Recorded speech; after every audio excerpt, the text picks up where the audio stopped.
कपिलवस्तु के पास स्थित एक छोटे से गांव में रहता था 10 वर्षीय अर्जुन। उसका घर मिट्टी और बांस से बना था और खेतों के बीच बसा था। अर्जुन के पिता एक मेहनती किसान थे, लेकिन फसल अच्छी ना होने के कारण परिवार की आर्थिक स्थिति दयनीय थी। अर्जुन का एक ही सपना था, पढ़ना लिखना सीखकर अपने परिवार की गरीबी दूर करना। गांव में कोई स्कूल नहीं था और नजदीकी कस्बे के स्कूल जाने के लिए पैसे नहीं थे। हर रोज अर्जुन खेतों में काम करता, लेकिन मन में हमेशा यही सवाल रहता कि क्या उसका सपना कभी पूरा होगा? क्या गरीब बच्चे सच में अपनी तकदीर बदल सकते हैं? एक शाम जब अर्जुन खेत से घर लौट रहा था, उसने देखा कि पीपल के पेड़ के नीचे एक वृद्ध सन्यासी बैठा है। सन्यासी के चेहरे पर अजीब सा तेज था और उसकी आंखों में गहरी शांति दिखाई दे रही थी। अर्जुन रुक गया और सन्यासी को देखता रहा। बेटा, तुम बहुत परेशान लग रहे हो, क्या बात है? सन्यासी ने मुस्कुराते हुए पूछा। अर्जुन झिझका, फिर धीरे से बोला, मुनि जी, मैं पढ़ना चाहता हूं, लेकिन हमारे पास पैसे नहीं हैं। माँ कहती हैं कि हमारी तकदीर में गरीबी लिखी है। सन्यासी ने अर्जुन को अपने पास बैठने का इशारा किया। मैं तुम्हें एक कहानी सुनाता हूं। बहुत साल पहले इसी कपिलवस्तु में एक राजकुमार रहता था, सिद्धार्थ। महल में उसके पास सब कुछ था, सोने के बर्तन, रेशमी कपड़े, स्वादिष्ट भोजन। लेकिन उसके मन में एक सवाल था, जीवन का असली अर्थ क्या है?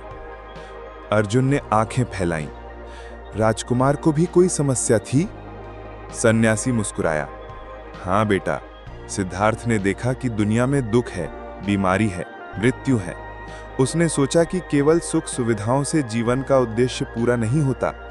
इसलिए एक रात वो महल छोड़कर निकल गया। फिर क्या हुआ? अर्जुन उत्सुकता से आगे झुका। वो जंगलों में गया, कठिन तपस्या की, कई दिन भूखा रहा, शरीर कमजोर हो गया, लेकिन मन की शांति नहीं मिली। फिर उसे एहसास हुआ कि ना तो अत्यधिक सुख से मोक्ष मिलता है, ना ही अत्यधिक कष्ट से। बीच का रास्ता ही सही है। अर्जुन थोड़ा कंफ्यूज हुआ। मतलब ये कि हमें ना तो सुख में डूबना चाहिए, ना ही दुख में।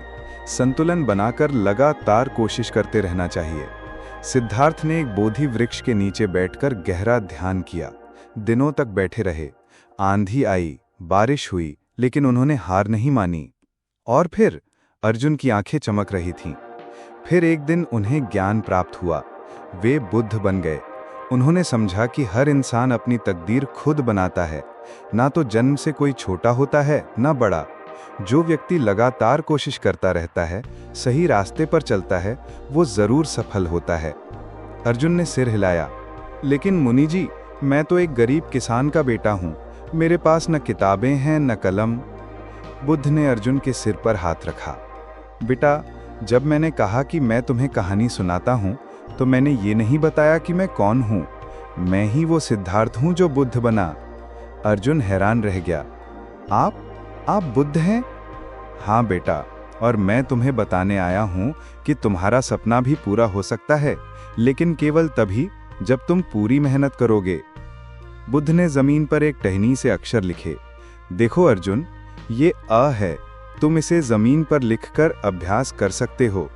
किताबों के लिए पैसे चाहिए, लेकिन सीखने के लिए केवल इच्छा शक्ति चाहिए। अर्जुन ने उत्साह से टहनी पकड़ी और अ लिखने की कोशिश की। पहली बार टेढ़ा मेढ़ा बना, दूसरी बार भी ठीक नहीं बना। मुनि जी, मुझसे नहीं हो रहा। अर्जुन निराश हो गया। बुद्ध मुस्कुराए। बेटा, जब मैं बोधि वृक्ष के नीचे बैठा था, तो पहले दिन मुझे भी कुछ नहीं मिला था, दूसरे दिन भी नहीं। कई दिन बीत गए, लेकिन मैंने कोशिश नहीं छोड़ी। तुम भी रोज अभ्यास करो। कितने दिन करना होगा? अर्जुन ने पूछा। जब तक सफलता न मिले। याद रखो, हर सपना है मुमकिन, कोशिश से बदलो तकदीर।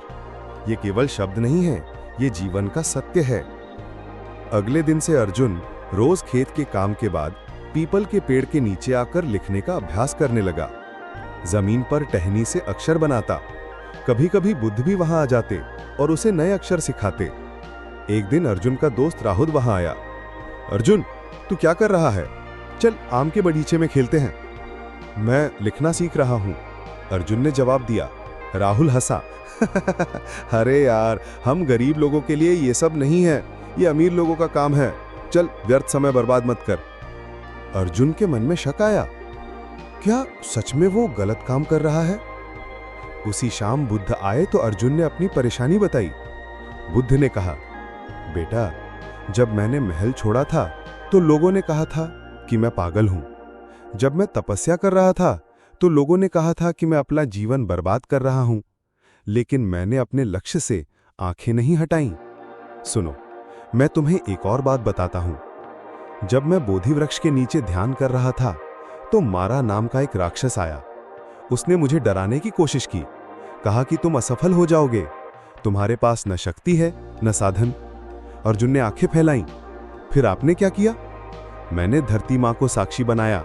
मैंने कहा कि मैंने अपने पिछले जन्मों में जो भी अच्छे कर्म किए हैं वे मेरी शक्ति है, और फिर धरती मां ने मेरा साथ दिया, मारा भाग गया। इसका मतलब ये है कि जब तुम सच्चे मन से कोशिश करते हो तो पूरी प्रकृति तुम्हारा साथ देती है, लेकिन यह तभी होता है जब तुम्हारी मंशा साफ हो और तुम लगातार मेहनत करते रहो।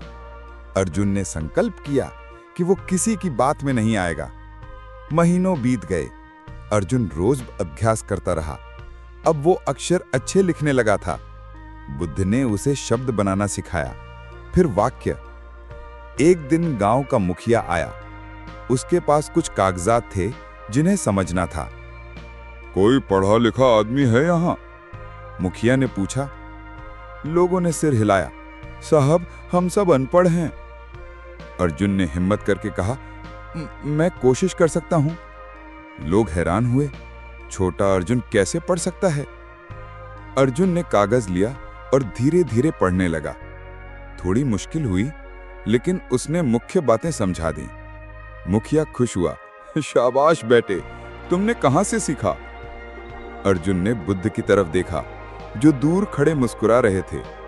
मैंने खुद से सीखा है साहब। इस घटना के बाद गांव के लोगों की अर्जुन के प्रति नजरिया बदल गया। अब वे उसका सम्मान करने लगे। राहुल भी आया। यार अर्जुन, तू तो कमाल कर दिया, मुझे भी सिखा दे। अर्जुन ने खुशी से हाँ कहा। अब वो दूसरे बच्चों को भी सिखाने लगा।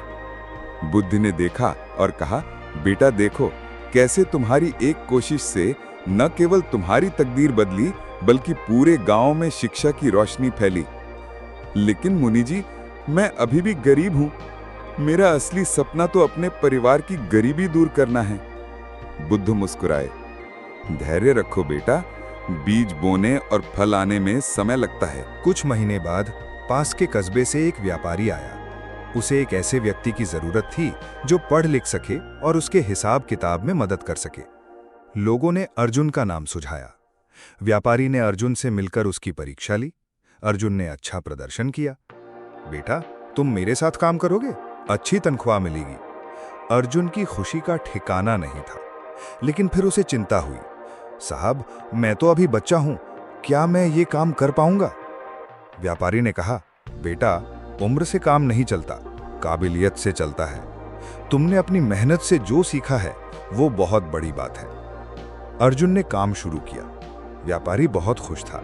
अर्जुन ईमानदार था, मेहनती था और हिसाब किताब में तेज था।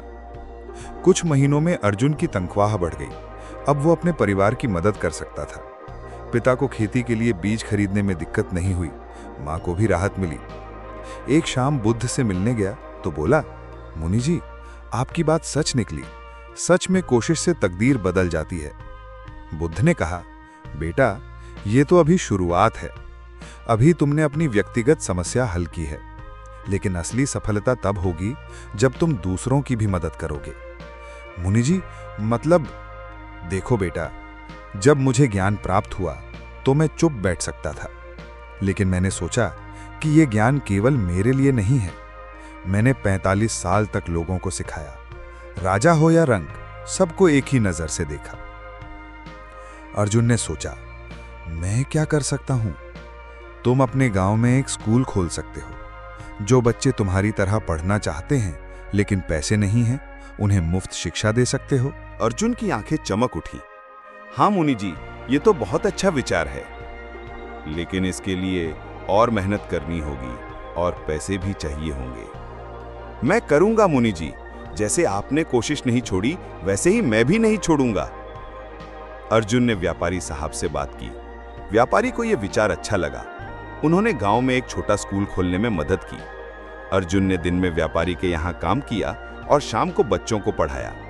पहले तो केवल 5-6 बच्चे आए, लेकिन धीरे धीरे संख्या बढ़ती गई। राहुल भी अच्छा पढ़ने लगा था।